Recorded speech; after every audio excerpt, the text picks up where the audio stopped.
زبور کی کتاب میں سے 24واں زبور۔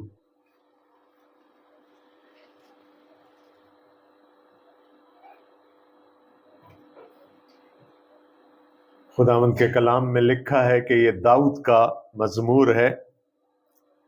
زمین اور اس کی معموری خداوند ہی کی ہے، جہان اور اس کے باشندے بھی، کیونکہ اس نے سمندروں پر اس کی بنیاد رکھی اور سیلابوں پر اسے قائم کیا۔ خداوند کے پہاڑ پر کون چڑھے گا اور اس کے مقدس مقام پر کون کھڑا ہوگا؟ وہی جس کے ہاتھ صاف ہیں اور جس کا دل پاک ہے، جس نے بطالت پر دل نہیں لگایا اور مکر سے قسم نہیں کھائی، وہ خداوند کی طرف سے برکت پائے گا۔ ہاں، اب اپنے نجات دینے والے خدا کی طرف سے صداقت، یہی اس کے طالبوں کی پشت ہے، یہی تیرے دیدار کے خواہاں ہیں، یعنی یعقوب۔ آئے پھاٹکو اپنے سر بلند کرو، آئے ابدی دروازوں اونچے ہو جاؤ، اور جلال کا بادشاہ داخل ہوگا۔ یہ جلال کا بادشاہ کون ہے؟ خداوند جو قوی اور قادر ہے، خداوند جو جنگ میں زوراور ہے۔ آئے پھاٹکو اپنے سر بلند کرو، آئے ابدی دروازوں ان کو بلند کرو، اور جلال کا بادشاہ داخل ہوگا۔ یہ جلال کا بادشاہ کون ہے؟ لشکروں کا خداوند، وہی جلال کا بادشاہ ہے۔ آمین۔ اس زبور کے پس منظر میں غالب امکان یہ ہے کہ وہ واقعات ہیں جن کا ذکر ہمیں سیموئیل کی دوسری کتاب کے 6 باب میں ملتا ہے۔ اور اس سے پہلے کہ ہم اس زبور پر غور کریں، میں تھوڑی سی آپ کی یادداشت تازہ کرانا چاہوں گا کہ وہاں کیا ہوا۔ خدا نے بہت جد و جہد کے بعد داؤد کو بادشاہ کے طور پر استحکام دیا، اور وہ یروشلم کے شہر سے بادشاہی کرنے لگا۔ اور اس دوران اس کو یہ خیال آیا کہ خدا کے عہد کا صندوق تو کہیں اور پڑا ہوا ہے۔ اور آپ سب لوگ جانتے ہیں کہ خدا کا جو عہد کا صندوق تھا، اس کا مطلب کیا تھا، اس کے ہونے یا نہ ہونے کا مطلب کیا تھا۔ عہد کے صندوق سے خدا کی حضوری وابستہ تھی۔ اس کے اوپر کروبیوں کے بیچ میں جو کفارہ گاہ تھی، وہاں لکھا ہے کہ خداوند سکونت کرتا تھا۔ تو اگر عہد کا صندوق یروشلم میں نہیں ہے تو اس کا مطلب ہے خدا کی حضوری بھی یروشلم میں نہیں ہے۔ جب سے بنی اسرائیل دریائے اردن کو پار کر کے موعودہ ملک میں آئے تھے، تب سے وہ کہیں نہ کہیں ادھر ادھر گھومتا پھرتا رہا، لیکن اب داؤد کے دل میں یہ بات آئی کہ وہ عہد کے صندوق کو لے کر یروشلم لے آئے، اور وہ بلہا کے مقام پر گیا۔ 30,000 لوگوں کو اپنے ساتھ لے کر گیا، بلہا کے مقام پر گیا، جہاں پر ابھی نداب کے گھر میں یہ صندوق تھا، اور وہاں سے اس نے اس کو بیل گاڑی پر رکھا، اور اس کو لے کر گیت گاتے ہوئے، ساز بجاتے ہوئے، نعرے مارتے ہوئے وہ خداوند کے صندوق کو لے کر یروشلم کی طرف چلے۔ لیکن راستے میں ایک ناخوشگوار واقعہ پیش آ گیا۔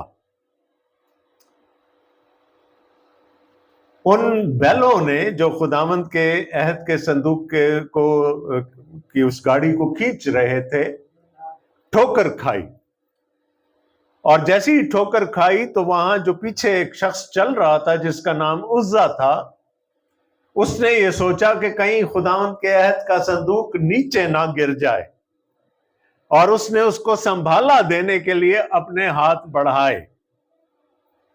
اب آپ کو پتا ہے کہ شریعت کے لحاظ سے صرف لاوی خدا کے عہد کے صندوق کو چھو سکتے تھے۔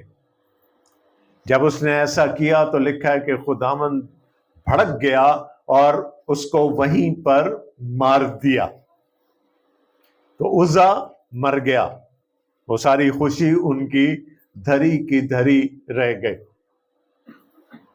اور اس کا ایک اثر اور ہوا، داؤد ڈر گیا کہ خداوند کی حضوری کوئی ایسی معمولی چیز نہیں ہے، ایسا نہ ہو کہ میں خداوند کے عہد کے صندوق کو یروشلم لے جاؤں اور کوئی بات خداوند کو پسند نہ آئے اور ہم مار ڈالے جائیں۔ اس کے دل میں خوف بیٹھ گیا، تو انہوں نے خداوند کے عہد کے صندوق کو وہیں نکون کے مقام پر چھوڑ دیا، اور اس دفعہ ایک اور شخص کے گھر وہ گیا جس کا نام عبید ادوم تھا۔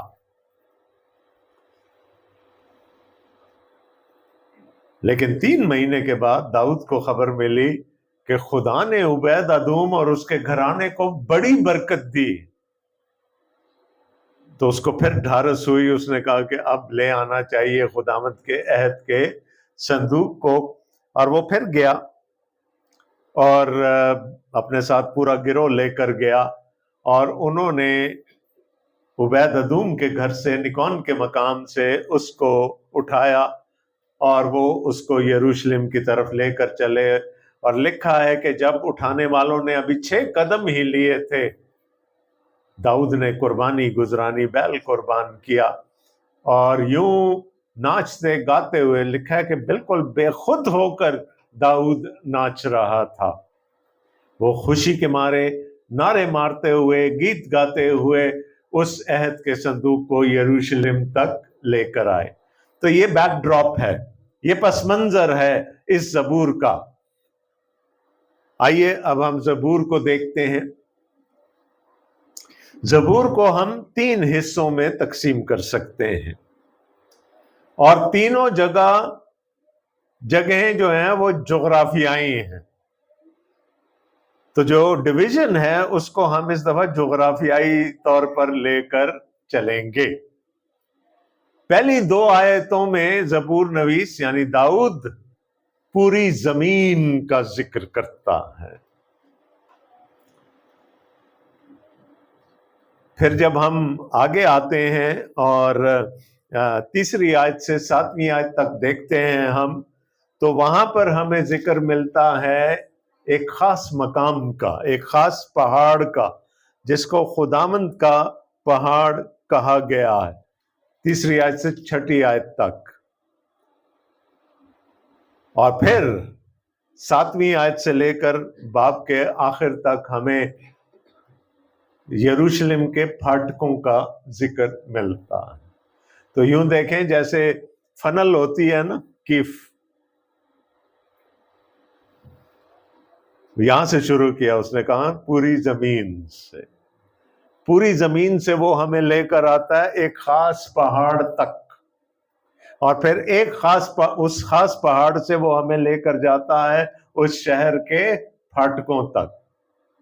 تو ہم بھی زبور نویس کے ساتھ ساتھ چلیں گے، ہم بھی زمین سے شروع کر کے پھاٹکوں تک جائیں گے۔ پہلی آیت میں لکھا ہے زمین اور اس کی معموری خداوند کی ہے، جہاں اور اس کے باشندے بھی، کیونکہ اس نے سمندروں پر اس کی بنیاد رکھی اور سیلابوں پر اسے قائم کیا۔ کوئی شک نہیں ہو سکتا۔ کیا لکھا ہے؟ زمین اور اس کی ساری معموری خداوند کی ہے۔ پالوس رسول اس آیت کو کوٹ کرتے ہیں کرنتھیوں کے خط میں، جہاں پر وہ تمام کھانوں کو پاک قرار دینے کی، کھانے پینے کی چیزوں کو پاک قرار دینے کے لیے اپنا آرگومنٹ دیتے ہیں۔ زمین اور اس کی معموری خداوند ہی کی ہے، جہان اور اس کے سارے باشندے بھی، یعنی یہ جو کچھ بھی ہے، یہ پوری کائنات اور اس کائنات میں پائی جانے والی ہر چیز، زبور نویس شروع کرتا ہے خداوند کی۔ اب یہ دیکھیں کہ وہ ابھی چلے ہیں، the first part of the journey، ابھی چلے ہیں، تو ان کو اپنے ارد گرد میدان نظر آ رہا ہوگا، کھیت نظر آ رہے ہوں گے، شاید پس منظر میں پہاڑیاں نظر آ رہی ہوں گی، اور وہ ادھر ادھر دیکھتے ہوئے خداوند کی شکر گزاری کرتا ہے کہ اے خداوند یہ سب کچھ تیرا ہے۔ اور کیوں تیرا ہے؟ اس کی وجہ وہ دوسری آیت میں بناتا ہے، کیونکہ اس نے سمندروں پر اس کی بنیاد رکھی، وہ خالق ہے، اس لیے یہ سب کچھ اس کا ہے بائی ڈیفالٹ۔ کاپی رائٹ کس کے پاس ہے؟ اس کائنات کا، خدا کے پاس۔ وہ خالق ہے اس لیے وہ مالک ہے، یہ سب کچھ اس کا ہے۔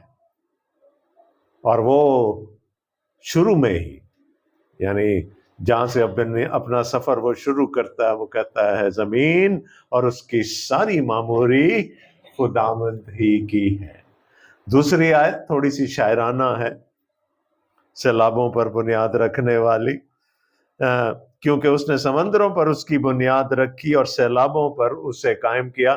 لیکن غالباً وہ پیدائش کی کتاب کے پہلے باب کی طرف اشارہ کر رہا ہے، جہاں پر خدا نے وہ جو ایکسپینس تھا، پانی تھا، اس کے اوپر اسی سے زمین کو پیدا کیا اور زمین کو اس میں قائم کیا۔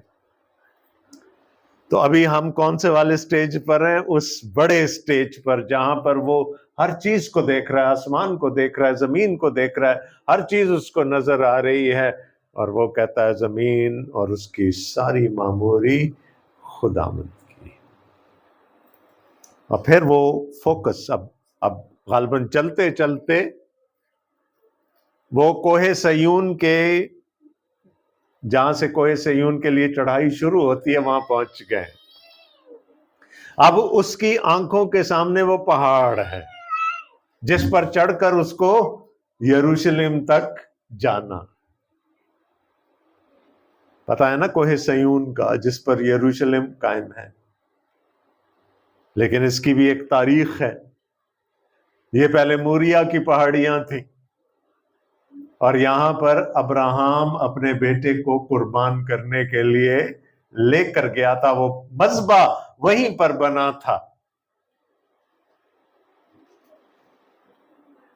اب داؤد کیا کہہ رہا ہے؟ خداوند کے پہاڑ پر کون چڑھے گا اور اس کے مقدس مقام پر کون کھڑا ہوگا؟ یہاں سے اگلی ایک دو آیتوں میں آپ کو زبور 15 سے کافی مماثلت ملے گی۔ زبور 15 کا بھی مضمون تقریباً یہی ہے۔ وہ کہتا ہے خداوند کے پہاڑ پر کون چڑھے گا اور اس کے مقدس مقام پر کون کھڑا ہوگا؟ اب سامنے ہے پہاڑ، سامنے ہے کوہ سیون، سامنے ہے خداوند کا پہاڑ، اس کی نظروں کے سامنے ہے، لیکن وہ اب اپنے آپ سے سوال کر رہا ہے کہ کون ہے جو اس پہاڑ پر چڑھ سکتا ہے، اور کون ہے جو خداوند کے مقدس مقام میں کھڑا ہو سکتا ہے؟ شاید ابھی بھی وہ خوف کہیں نہ کہیں بیک آف دا مائنڈ موجود ہے کہ صندوق اور خدا کی حضوری کو تو میں اپنے ساتھ لے کے جا رہا ہوں، لیکن خدا کی حضوری کوئی معمولی چیز نہیں ہے۔ تو اپنے آپ سے سوال کرتا ہے کون ہے جو خدا کے پہاڑ پر چڑھ سکتا ہے؟ بنی اسرائیل کے لیے کوہ سیون یا خدا کا پہاڑ یا یروشلم کا شہر، اگر وہ جب بھی ان کا ذکر کرتے تھے تو ان کے ذہن میں عبادت کا تصور آتا تھا۔ آپ کو پتا ہے نا، عید منانے کے لیے ٹولیوں کی شکل میں وہ یروشلم کا رخ کرتے تھے، چونکہ یروشلم میں ہیکل تھی، ابھی نہیں بنی ہے، لیکن یروشلم میں ہیکل تھی، اور ہیکل میں عہد کا صندوق تھا، اور عہد کے صندوق کی وجہ سے وہاں پر خدا کی حضوری تھی، تو لوگ عبادت کرنے کے لیے یروشلم جایا کرتے تھے۔ تو جب وہ یہ کہہ رہا ہے خداوند کے پہاڑ پر کون چڑھے گا، تو انفیکٹ وہ یہ کہہ رہا ہے کون ہے جو خداوند کی عبادت کر سکتا، اور کون ہے جو اس کے مقدس مقام پر اس کی حضوری میں کھڑے رہنے کے قابل ہے۔ اور یہاں سے ایک تھیم نکلتی ہے، چوتھی آیت میں لکھا ہے جس کے ہاتھ صاف اور جس کا دل پاک ہے، جس نے بطالت پر دل نہیں لگایا اور مکر سے قسم نہیں۔ یہاں پر عبادت کا اور پاکیزگی کا آپس میں ہمیں ایک تعلق نظر آ رہا ہے۔ موریلٹی جس کو ہم کہتے ہیں، اخلاقیات جس کو ہم کہتے ہیں، عبادت کے لیے پاکیزگی ضروری، موریلٹی ضروری ہے۔ اور یہ صرف زبور 15 کا مضمون نہیں ہے، یہ صرف زبور 24 کا مضمون نہیں ہے، یہ پوری بائبل کا مضمون ہے۔ خداوند یسوع مسیح نے سامری عورت کو کیا کہا تھا؟ وہ دن آتے ہیں کہ نہ تم کوہ گرزیم پر اور نہ ہم یروشلم میں عبادت کریں گے، بلکہ وہ وقت آ گیا ہے اور خداوند اپنے لیے کیسے عبادت گزار ڈھونڈتا ہے؟ جو روح اور سچائی پاکیزگی کے ساتھ اس کی عبادت کریں گے۔ تو میں نے کہا یہ مضمون صرف ان 2 زبوروں کا نہیں ہے، یہ پوری بائبل میں پھیلا ہوا ہے کہ زندہ اور پاک خدا کی عبادت کرنے کے لیے ہمارے اندر بھی کسی حد تک پاکیزگی کا ہونا ضرور ہے۔ وہ کیا کہتا ہے؟ کون ہے جو خداوند کے پہاڑ پر چڑھے گا؟ کون ہے جو خدا کی عبادت کرنے کے قابل ہے؟ جواب میں اس نے کیا کہا؟ خود ہی سوال کیا، خود ہی جواب دیا، وہی جس کے ہاتھ صاف ہیں اور جس کا دل، ہاتھوں کا اور دل کا ذکر ہے۔ سارے یعنی عبرانی زبان کے لحاظ سے ہم تو ویسے اپنے دماغ سے سوچتے ہیں نا، لیکن عبرانی زبان کے ڈکشن کے لحاظ سے یہاں سے خیالات ابھرتے ہیں۔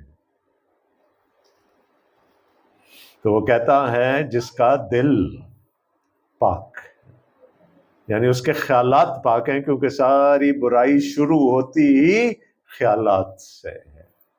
وہ خیال پیدا ہوتا ہے اور پھر ہم اپنے ہاتھوں کو استعمال کرتے ہیں گناہ کرنے کے لیے۔ تو وہ یہ نہیں کہہ رہا کہ صرف ہاتھ صاف ہونے چاہیے، کیونکہ یہ تو ونڈو ڈریسنگ ہو جائے گی نا۔ وہ کیا کہتا ہے؟ جس کا دل پاک ہے اور ہاتھ صاف ہیں، both in thought and in deed، فکر میں، سوچ میں بھی اور عمل میں بھی وہ پاک ہے۔ تو سوال کیا تھا؟ کون ہے جو خداوند کی عبادت کر سکتا ہے؟ وہ جس کے خیال بھی پیور ہیں اور جس کے اعمال بھی پیور ہیں۔ پھر کوئی کر سکے گا؟ کوئی کر سکے گا؟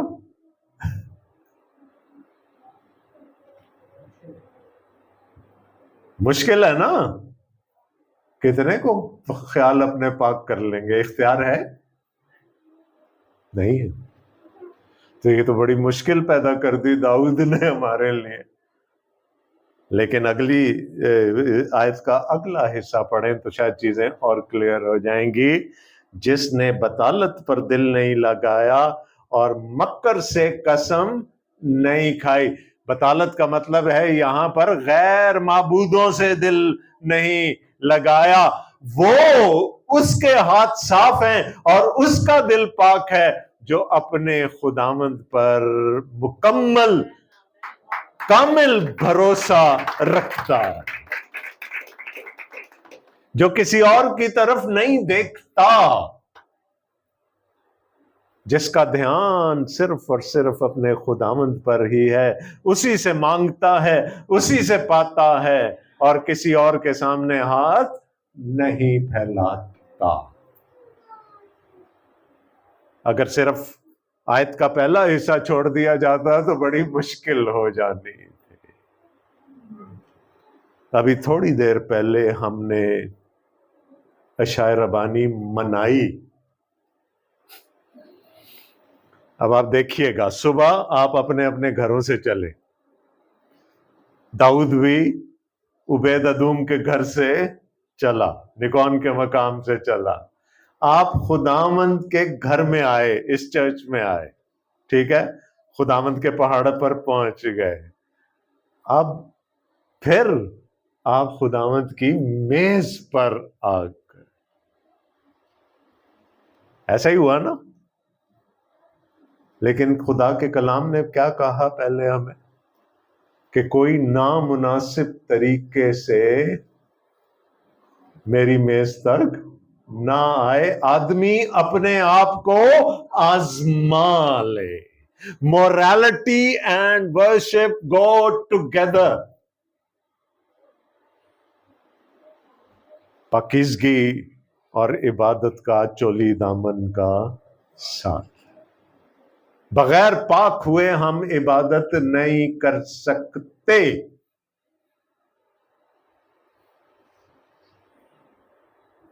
تو ہم نے کیا کیا؟ دعا کی کہ اے خداوند، کوئی اگر ہے بیچ میں ایسی چیز جو تجھے پسند نہیں ہے تو اس کو ہٹانے میں میری مدد کر، میں اس کا اقرار کرتا ہوں۔ ٹھیک ہے، تو ہم آ گئے خداوند کی میز میں، ہم نے پارٹیسپیٹ کیا، ہم نے اس سیکرمنٹ کو منایا۔ اسی طرح داؤد بھی یہ کہہ رہا ہے کہ خداوند کی حضوری میں آنا ہے تو پھر ہمارا لیکن ہم کس کے؟ اچھا مجھے یہ بتائیں، وہاں لکھا ہے کوئی غیر مناسب طریقے سے اس میں شامل نہ ہو۔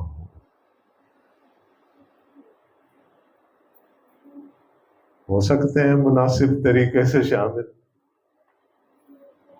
ہاں جی، ہو سکتے ہیں؟ نہیں۔ عبرانیوں کے خط کا مصنف کہتا ہے کہ ہمیں دلیری ہے نا، ہم دلیری سے اپروچ کر سکتے ہیں خدا کی حضوری کو، لیکن وہ دلیری کس نے دی ہے؟ خداوند یسوع مسیح نے۔ اس پر ایمان کے وسیلے سے ہم we can now approach God. تو کیا ہے مناسب طریقہ؟ کیا ہے پھر مناسب طریقہ؟ یہ ہے کہ اس پر کامل اور مکمل ایمان اور بھروسہ رکھا جائے، اسی بھروسے سے ہم خداوند کے حضور آ سکتے ہیں۔ یاد ہے نا بنی اسرائیل پہاڑ پہ اترا تھا، خدا کیا کہا بعد میں بنی اسرائیل نے موسیٰ کو؟ پھر نہ لے کے آئی سانو، مر جاؤں گے، ہے نا؟ یہی کہا تھا نا، پھر نہ لے کے آنا۔ اور ہم تھوڑا زیادہ فرینک ہو جاتے ہیں خدا کی حضوری۔ تو ابھی تک جو حاصل کلام ہے وہ کیا ہے؟ کہ خدا کی حضوری میں آنے کا مناسب طریقہ کیا ہے؟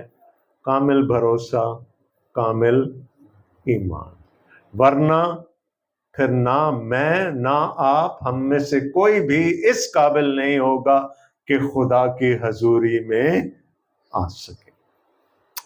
رومن کیتھولک کلیسیائیں، اینگلیکن کلیسیائیں اور کچھ اور کلیسیائیں جو لٹرجیکل کلیسیائیں کہلاتی ہیں، جن کا ایک قاعدہ ہوتا ہے، تو اگر آپ کسی ایسے چرچ میں چلے جائیں جہاں لٹرجی فالو ہوتی ہو، تو وہ پہلے عبادت شروع کرتے ہی آپ کو پہلے اقرار میں سے اور ان چیزوں میں سے گزرواتے ہیں تاکہ آپ ایکسٹرا بیگیج اتار دیں پہلے، اور پھر خداوند کی حضوری کو انجوائے کر سکیں۔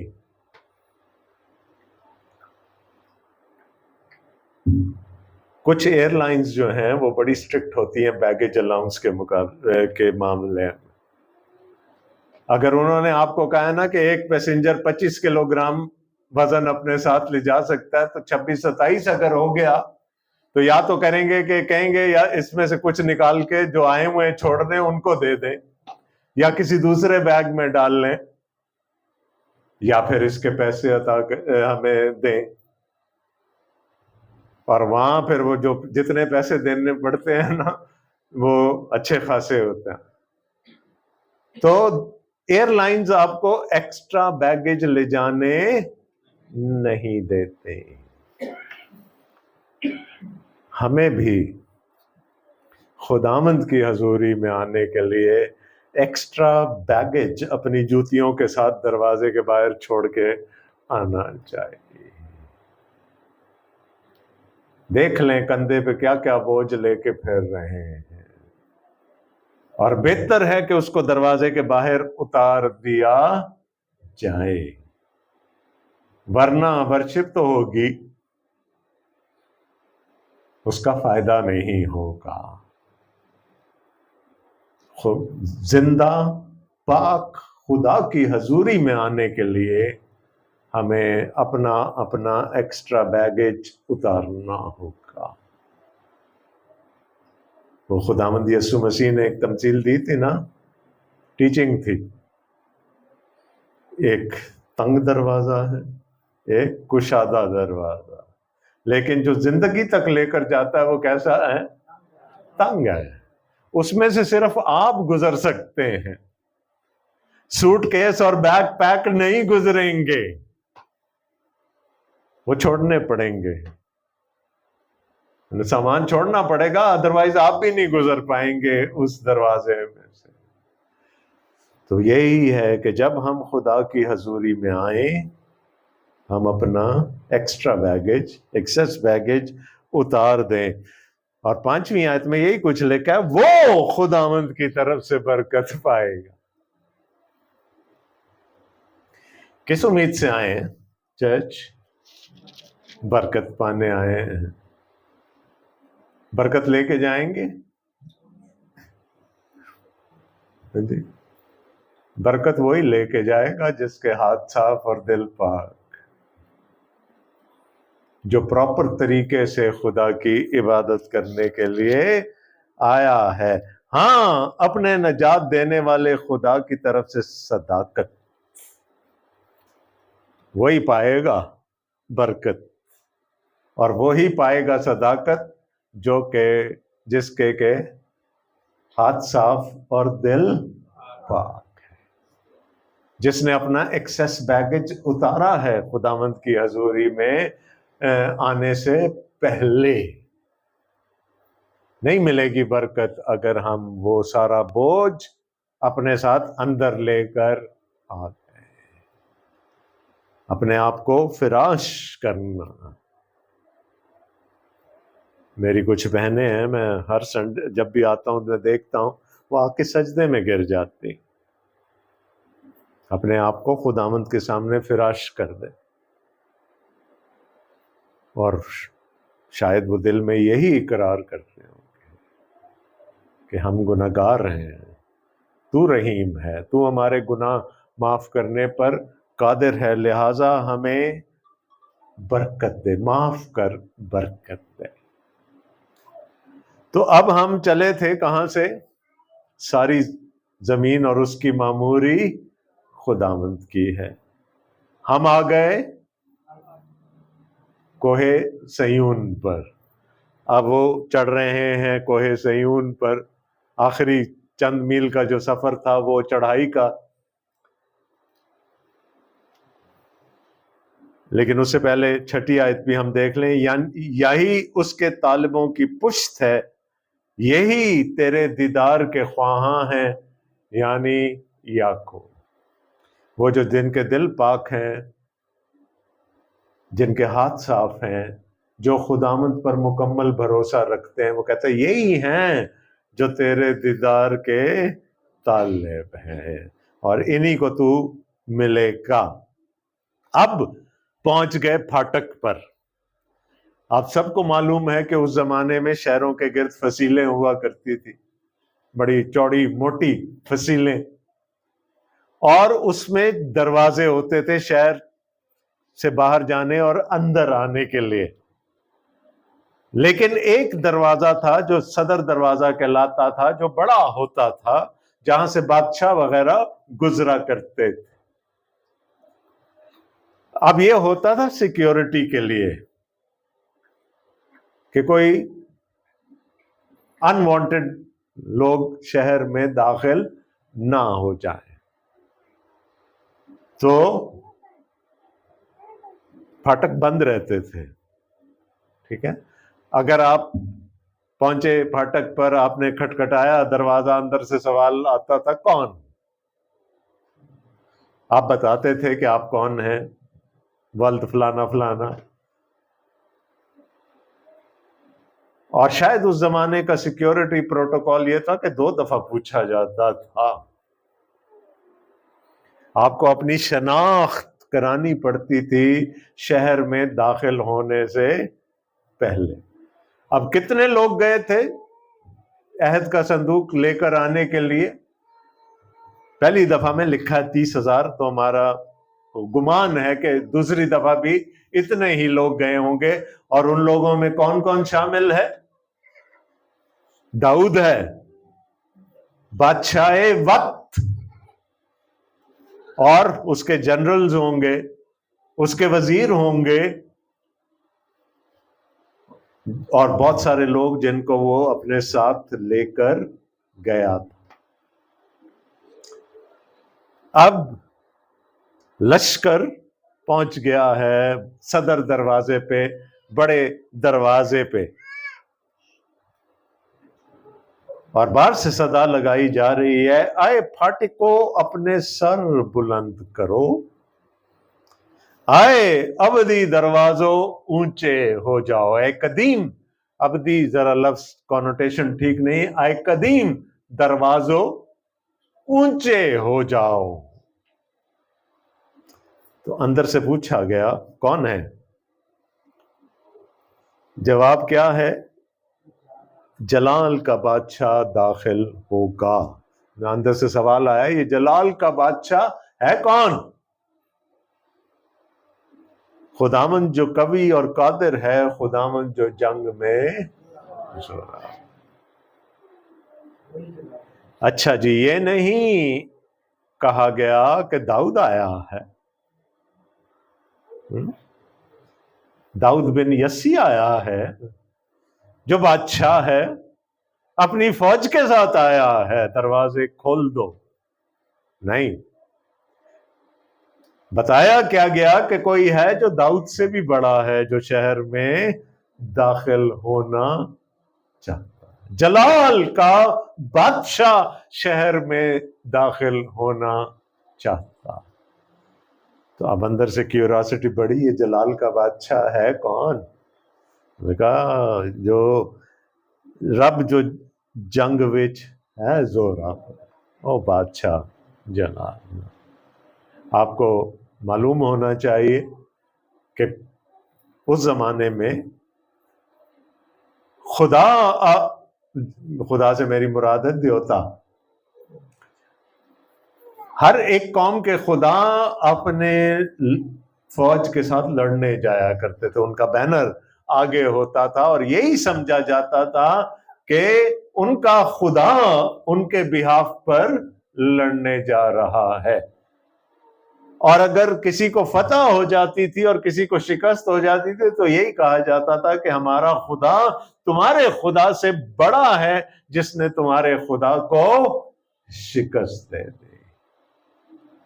تو پہلا تعارف اس جلال کے بادشاہ کا کیا کرایا گیا؟ جو جنگ میں زورا، قوی اور قادر ہے اور جنگ میں زوراور ہے. میں نے کہا شاید اس وقت پروٹوکول تھا کہ 2 دفعہ پوچھا جائے. پھر کہا گیا، اے پھاٹکو اپنے سر بلند کرو، آئے ابدی دروازوں ان کو بلند کرو، اور جلال کا بادشاہ داخل ہوگا. پھر پوچھا گیا، یہ جلال کا بادشاہ کون ہے؟ لشکروں کا خداوند. یہ ہمارا ٹرانسلیشن تھوڑی سی ذرا یہاں پر ویک ہے. اس کا مطلب ہے خدا قادر، قادر مطلق خدا، دی آل مائٹی گاڈ، ایل شدائے، وہ آیا ہے. تو میں نے کہا کہ قوموں کے خدا ان کے بہاف پر لڑنے جایا کرتے تھے، ان کے آگے جاتے تھے نا، تو پہلی بات تو جنرل ہو گئی. اب کسی قسم کا کوئی شک نہیں رہا، خدا قادر مطلق آیا ہے، اور قادر مطلق خدا کوئی اور ہے نہیں. لشکروں کے خدا اور ہو سکتے، لیکن قادر مطلق خدا بائبل کے خدا کے علاوہ کوئی نہیں ہو سکتا. تو جب یہ کہا گیا کہ یاوے آیا ہے، ایل شدائی آیا ہے، قادر مطلق خدا آیا ہے، تو پھر تیسری دفعہ پوچھنے کی ضرورت نہیں پڑی، دروازے کھل گئے. میں پھر کہہ رہا ہوں کہ نہ یہ داؤد نے کہا میں آیا ہوں، داؤد بن یسی آیا ہے، بادشاہ وقت آیا ہے. نو، کسی اور کا تعارف نہیں کروایا گیا. کیا کہا گیا؟ جلال کا بادشاہ آیا، اور یہ جلال کا بادشاہ قادر مطلق خدا ہے. تو کہاں سے چلے تھے؟ زمین سے، جہاں داؤد کو شاید اپنے ارد گرد کے نظارے نظر آ رہے تھے. پھر سامنے خداوند کا پہاڑ نظر آ گیا، اور پھر وہ پہاڑ پر چڑھ کے یروشلم پہنچ گئے اور اس کے پھاٹکوں پر آ کر کھڑے ہو گئے. اس زبور کو اکثر پام سنڈے سے ریلیٹ کیا جاتا. خداوند یسوع مسیح کا جو شاہانہ داخلہ تھا یروشلم میں، اسے ریلیٹ کیا جاتا ہے، اگرچہ کہ یہ ایک ماضی کے واقعے سے تعلق رکھتا ہے. کیا ہوا تھا پام سنڈے پہ؟ کیا ہوا؟ ہمارے خداوند ایک جلوس کے ساتھ یروشلم شہر میں داخل ہوئے، اور جب وہ داخل ہوئے تو سیدھا ہیکل میں تشریف لے گئے. اب میں نے آپ کو بتایا کہ ہیکل خدا کی حضوری کا نشان تھی، اور ہیکل میں بھی وہ خاص چیز کیا تھی جو خدا کی حضوری کا نشان تھی؟ عہد کا صندوق. نبوکت نظر نے جب یروشلم پر حملہ کیا، تیسرا یا چوتھا، اس نے اس کو مکمل طور پہ جلا دیا، ہیکل کو جلا دیا، اور ہیکل کے ظروف لے کر اپنے بت خانہ میں جا کر رکھ دیے، اور کہا یہ جاتا ہے کہ عہد کا صندوق جل گیا. اس لیے پریشان تھے بنی اسرائیل بابل کی اسیری میں کہ اب خدا کی حضوری ہمیں کیسے دستیاب ہوگی. دوبارہ بنی ہیکل، اس کو ڈیسیکریٹ کیا انتاکس چہارم نے، پھر اس کو پاک کیا گیا. پھر ہیرودیس اعظم نے ایک بہت بڑا کمپلیکس بنایا ہیکل کے نام پہ، لیکن کیا تھا اس کے اندر؟ عہد کا صندوق نہیں تھا. تو اگر عہد کا صندوق نہیں تھا تو کیا وہاں پر خدا کی حضوری تھی؟ اس لیے ملاکی نے یہ پیش گوئی کی تھی کہ خداوند ناگہاں اپنی ہیکل میں موجود ہوگا. اور پام سنڈے پہ ہم دیکھتے ہیں کہ کیوں فتح مندی اور اس کے نعرے لگائے جا رہے تھے؟ اس لیے کہ خداوند کلیم کرنے جا رہا تھا، اس ہیکل کو ریکلیم کرنے جا رہا تھا، اور وہاں پر خدا کی حضوری کو اسٹیبلش کرنے جا رہا تھا. خیر 30 سال پہلے یہ پہلی دفعہ ہو چکا تھا جب مریم اپنی طہارت کی قربانی چڑھانے کے لیے ہیکل میں گئی تھی، اور 40 دن کا یسوع اس کے ساتھ تھا، اور شمعون نے اس کو گود میں لے کے پہچان لیا تھا کہ وہ جو لکھا ہے کہ خداوند ناگہاں اپنی ہیکل میں موجود ہوگا، وہ آ گیا. تو لوگوں نے سیلیبریٹ کیا، لیکن خدا کی حضوری میں جانے کے لیے کچھ پروٹوکول ہے، اور وہ پروٹوکول کیا ہے؟ اختصار کے ساتھ داؤد نے بتایا، صافات آگ، خدا پر مکمل اور کامل بھروسہ۔ میں نے پہلے بھی درخواست کی کہ خداوند کے حضور میں آنے سے پہلے اگر ہم اپنا بوجھ ہلکا کر کے آئیں گے تو ہمیں زیادہ فضل ملے گا، ہم برکت پا کر جائیں گے، خدا کی صداقت ہمیں دستیاب ہوگی۔ خداوند آپ سب کو بڑی برکت دے، آمین۔